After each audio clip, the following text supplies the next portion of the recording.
no tenim cap necessitat de creure que Déu existeix. Quan volem donar un sentit a la vida i al món i no el trobem, llavors apareix Déu, una entitat transcendent que ho explica tot i així ens quedem tranquils. Cadascú és molt lliure de creure en paelles voladores o unicorns de color de rosa, però això no garanteix la seva existència. Un moment. Estàs posant Déu al mateix nivell que unes paelles voladores. Sí. Bueno, això ho dius tu perquè ets ateu, però jo no penso que sigui comparable. No, jo no sóc ateu, sóc agnòstic, que és un ateisme de disseny. Som en un país laic, us ho recordo. Sí, un país laic, però quan un ministre jura el càrrec ho fa davant d'una bíblia i amb un crucifix sobre la taula. Exacte, una bufetada directa a la societat laica. S'han de respectar les creences de tothom. N'hi ha que creuen en Déu des que són petits. Jo, per exemple. Perquè t'ho han inculcat des de casa. Una manipulació intel·lectual en tota regla. No és cap manipulació. No? Doncs va, fem un debat. Infondre creences religioses en els nens quan encara no són capaços de raonar per ells mateixos és manipulació o no? No, totalment, és una imposició, saco. I tant. A un nen li pots fer creure el que vulguis. Els nens han de créixer lliures. Jo vaig créixer lliure. La llibertat no passa per escollir un camí, sinó per rebel·lar-te contra tots aquells que te'n volen imposar un. Em sembla que no ens posarem d'acord, Oliver.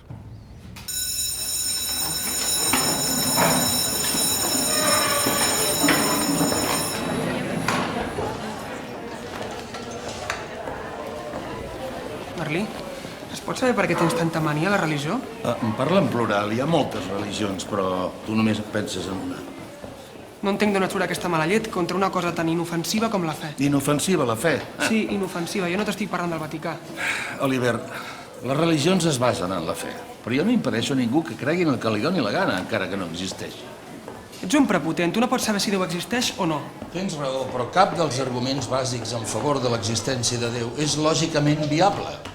Mai a mi se m'ha presentat, i a tu tampoc, cap evidència que Déu existeixi. Llavors què passa? Que em fas quedar com un tonto perquè hi crec? No, només penso que tu vols que Déu existeixi. I trobo poc intel·ligent col·locar els teus desitjos per davant del que la teva ment sap, que és que no existeix. Poc intel·ligent. Oliver, O sigui, tonto. t'has parat a pensar mai si estàs equivocat? I tu? Jo? Moltes vegades. A això em dedico.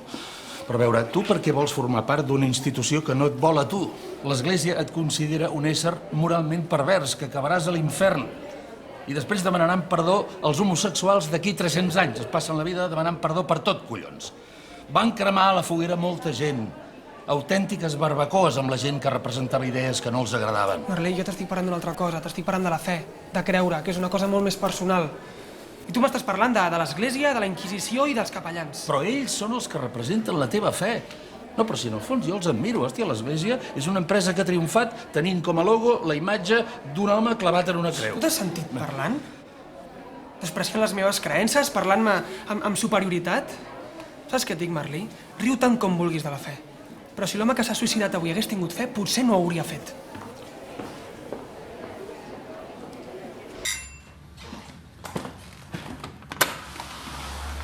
Ei, que bé, quin descans. Gràcies. Passi. No, que tinc el taxi mal aparcat. Home, deixi'm que li ofereixi una copeta de vi, si més no. Oh, gràcies, estic conduint. L'han trucat d'objectes perduts. No, he parat de fer un descans i he vist la cartera sobre el seient. L'adreça l'he trobat en el DNI. Ja la donava per perduda, cregui'm. Ho veu, com existeixen els miracles?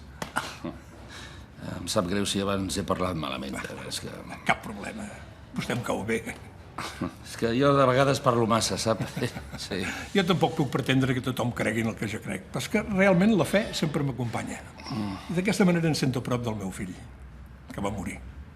Vaja, em sap greu. Gràcies, ja fa 7 anys. Pensar que Déu l'ha acollit és el meu consol, és el que em queda. Bé, però no ens desanimem, que hem recuperat la cartera. Sí, moltes gràcies una altra vegada, Calixte. Bona sort a la vida. Senyor Bergeron.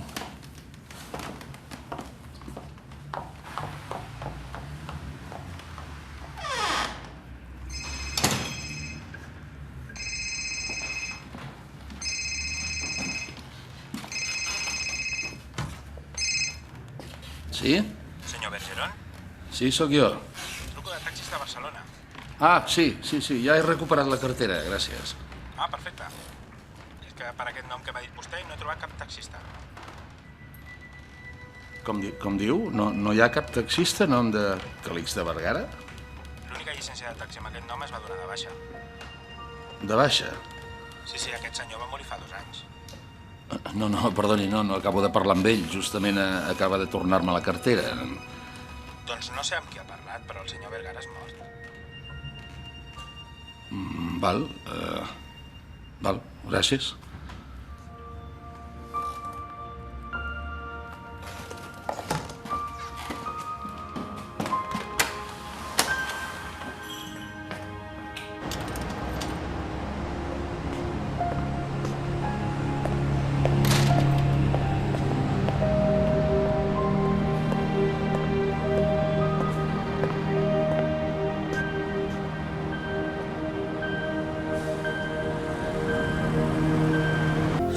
Aquest taxista té més morro que jo. M'encanta. És la primera vegada que et veig tenint un veritable dubte filosòfic. Però com s'ho ha fet per fer-se passar pel tal Calixte? Com va poder apropiar-se de la llicència d'un mort? Alguna màfia el deu ajudar, segur. I si té tant morro, per què et torna la cartera? Doncs no ho sé, jo què sé. Per dissimular, jo què sé, no necessita els meus 50 euros, no li ve d'aquí. Potser es dedica a fotre-li els calis als turistes i potser els cobra una pasta, mira. No, jo no ric. No m'agrada que em passin coses rares. El que no entenc és per què t'explica que va perdre un fill. No sé, ha sortit a la conversa, no sé, i em feia llàstima. És igual, va, prou. Segur que hi deu haver alguna explicació lògica. Hi deu ser, però no la sabem. Jo no veig fantasmes, Míriam. I si Déu t'ha dedicat 5 minuts? Sí, t'ha enviat un àngel? A un home com tu, pragmàtic, independent, que no creu en Déu, que desconfia de les religions.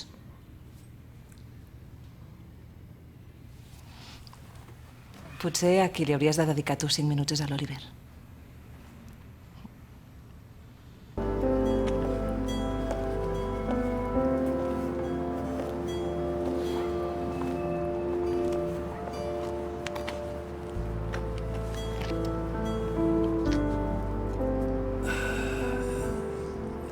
Déu i jo no ens parlem.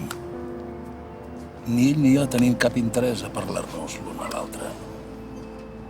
Per mi és com si fos el veí de dalt, o millor dit, el president de l'escala.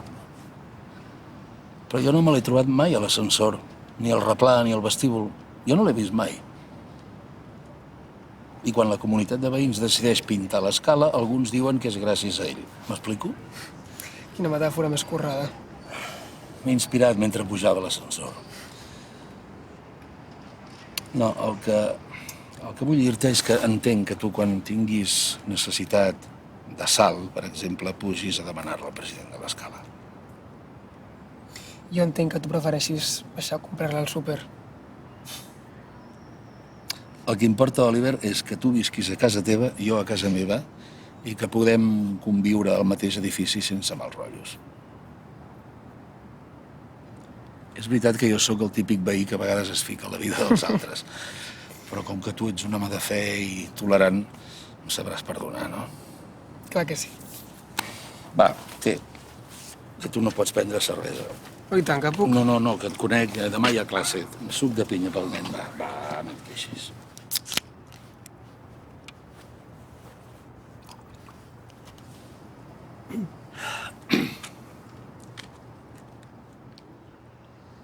El meu pare va morir quan jo tenia 14 anys. Vaig sentir molta ràbia. Però a la vegada les paraules del capellà em calmaven. És l'únic cop que m'han relaxat les paraules d'un capellà. Normalment m'enerven. A mi tampoc m'agrada el que diuen alguns capellans. Però tinc fe. Soc creient, res més. Però sento que l'Església no em representa especialment, saps? No, esclar, ho entenc, és normal. Jo crec que el Vaticà s'hauria de replantejar moltes coses, Oliver. Entre d'altres, per exemple, el disseny de vestuari per les cerimònies, no trobes? I tant, si van tots de negre, en plan azabatse. Home, i els cardenals de vermell i els bisbes liles, per favor. és un vestuari antiquat. Sí que estaria bé una església on els capellans donguessin missa vestits com tu i com jo, saps? Com, no sé, amb un vestuari més proper. Jo el que m'imagino són les dones fent missa. I una església sense celibat, on el sexe no sigui pecat. i estigui acceptat l'ús del preservatiu i totes les orientacions sexuals. Si això fos així, Oliver, els diumenges, a missa, estaria ple de gent jove. Els hi falten bones relacions públiques. Tu ho faries molt bé, Oliver. Envejo.